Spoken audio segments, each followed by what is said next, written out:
Welcome back. You're listening to Home Wizards, where we love to just hang out with you and make you feel good about the space you call home. Who are you? Well, I'm Eric Stromer, And of course. I'm Cindy Dole, and thanks for being with us because, we love having you here. And if you have a fireplace and you're thinking, you know what, not so much, not looking great, we thought we'd kind of give you some ideas, some Just a before and afters. just a bump up, that's all. What would be your ultimate, most romantic fireplace? Are you a brick guy? I am a guy that I like those old, hunting lodge looking ones with the big, stone, big. Created from the bottom like up. flagstone kind of a? Well, no, like river rock, ooh. I actually had one. I made one of these once. It's all river rock you pull out of a place, that you love. Mm-hmm. Create these stone hearth and then the front the stoop or whatever, the the bottom bench? part, the hearth, you throw on some kind of stone there to match it up. Nice. And then a big bulky piece of wood, like rough hewn, and then some kind of great art on the top of that, and then the cozy roaring fireplace. However, having said that, let me tell you what I would also think about doing, because that is not efficient in terms of the heat feel in the house unless you're constantly burning. A big fireplace like that literally sucks all the heat out of the room. Right, if it's too big, right? I actually changed from that to gas, right? And it looks like it's a naturally occurring log fire, but it's a gas fireplace, and I love it. I use it all the time, way more than I use my wood burning fireplace, because it's kind of a pain to burn wood. It is. It is. We have a gas fireplace too, and one of my favorite things that we did is we have recycled glass. Yeah, at the base. It glows. I love that. And so the fireplace. flames come up from recycled glass. And you can go online. There's a lot of these places that will sell it and ship to you. But ours is kind of like a blue-green, so it has this very cool, icy look. But in terms of the fireplace itself, I'm kind of loving the Faux stacked limestone. Have you seen that used before? Yeah, it's really pretty. And I'll tell you, I did many of these, remodel fireplace situations because it's a reasonable thing to do price-wise. It totally transforms the room when you walk into the living room space, and the fireplace has been redone, especially with the stack stone that you're talking about. It gives it a more mid-century contemporary feel, and it can look really pretty. And it looks expensive, but it really isn't. No, it's not. It's a real reasonable thing to do. The only thing I will say is that oftentimes I think people make the mistake of putting their fireplace in the wrong period architecturally with reference to the house. Right. You definitely want to keep those things a little synonymous. You don't want it to be too different. Otherwise, it looks like, dressing up the exterior of the house with, putting pillars on. Like a medieval. A Frank Lloyd Wright house or something where it's just not supposed to be there. Yeah. Definitely know a little bit about your architectural style. But having said that, there's really great things you can do to enhance a fireplace. And I think a lot of people that have the old brick fireplace, and maybe somehow over time, the front sides have kind of turned like charcoal black. That's the creosote. Yeah. That's the stuff that builds up inside the fireplace that can actually cause a fire. So you definitely want to have it serviced every couple of years at least, checking out to make sure that you don't have a buildup of that, because that's where you can get into trouble. And also, key thing on the top of the fireplace, a spark arrestor, because if you have trees overhanging on your roof, some of these embers can float up sometimes and cause fire on the roof system. So be very careful. Make sure you have one of those too. Plus, it keeps the rodents from getting in. Right? Rodents, you bet. Right? But Santa knows to open that thing up and come down easily, so don't worry about that. Way. Yeah, yes. Yeah.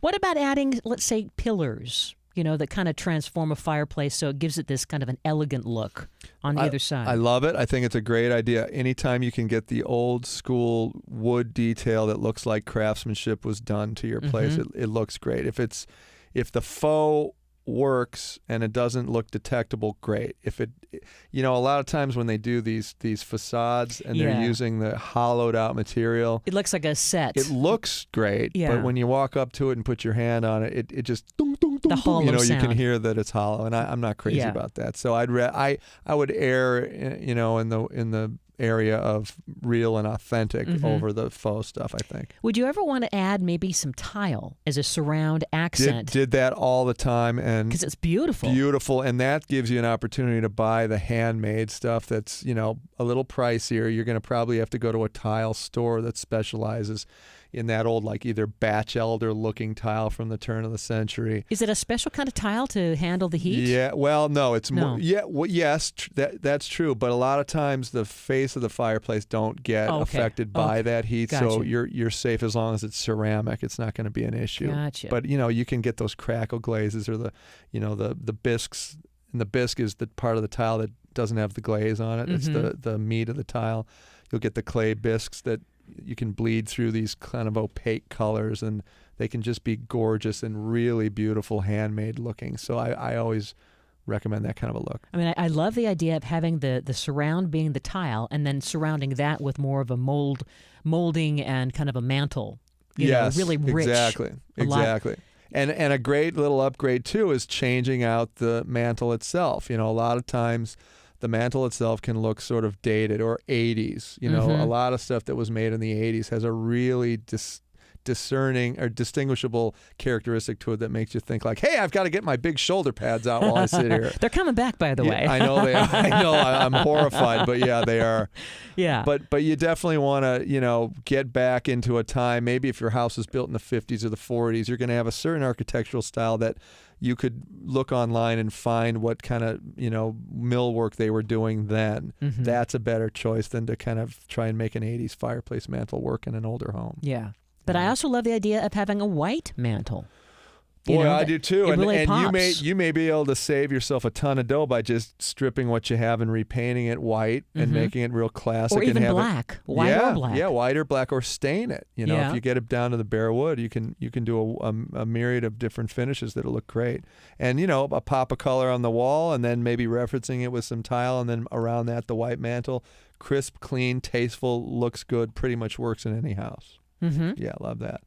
And then the other thing I think you want to consider is, do you want to, like I said, transform from a naturally wood-burning fireplace to the gas line? Or a lot of times you'll have those cheesy doors that are bifold that have the gold striping on the top. That, if that's removed, I cannot tell you how many times I did that. I took that door off and just left the screen on there to keep the embers from bursting out onto the carpet or something, and it just makes a world of difference.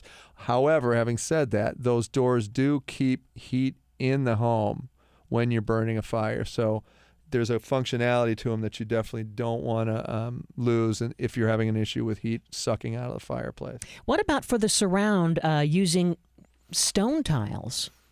Love it. Again, you may have to consider using a mason to come in and do stuff like that, unless you're handy doing that kind of stuff. But looks great. A little more rough, lodge-looking kind of a situation, which is great too. Again, it can work stylistically if you've got the right things surrounding it. Now, if you have a brick fireplace, which we have, at one point we painted the bricks white.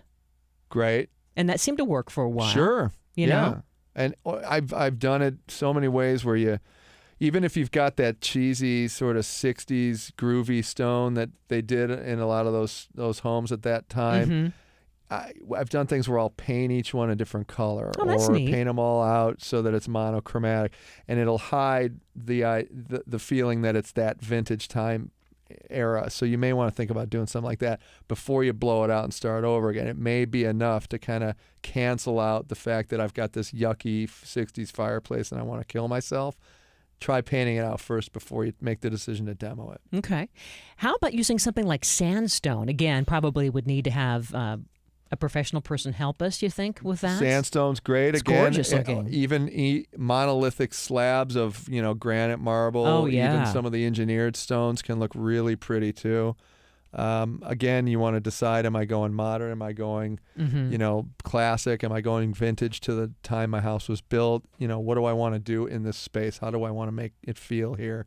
Referencing furniture, rugs, paintings, everything you have, and then kind of deciding how to place the look and feel of the fireplace at that point. I grew up with a fireplace that had brick, but it had kind of a brass surround, and it almost had like a mirrored wall above it, and kind of just the old 1980s brass fireplace thing, you know? Right. And it just kind of, I don't know what it was about it. It just didn't feel warm enough. No, I totally understand. And so for people who want to get rid of that, where do we begin, you think?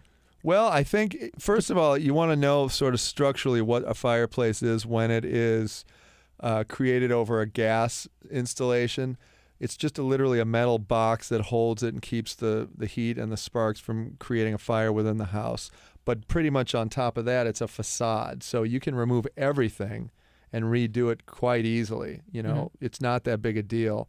So don't feel like you're limited by the fact that you've got one of these sort of, 80s prefab fireplaces. You can do anything to the exterior of that situation, and you're not limited. So I think that's the first step. And by the way, if you have a stone fireplace that just is very, very dirty, you can also hire someone professionally to clean and even lighten the stone. They can come and right? sandblast and it, huge makeover. Absolutely. Eric Stromer, Cindy Dole, you're listening to Home Wizards, where we love to improve your home and improve your life. When we come back, how to create your own dream space that'll really promote you to feel the creative you. That's next.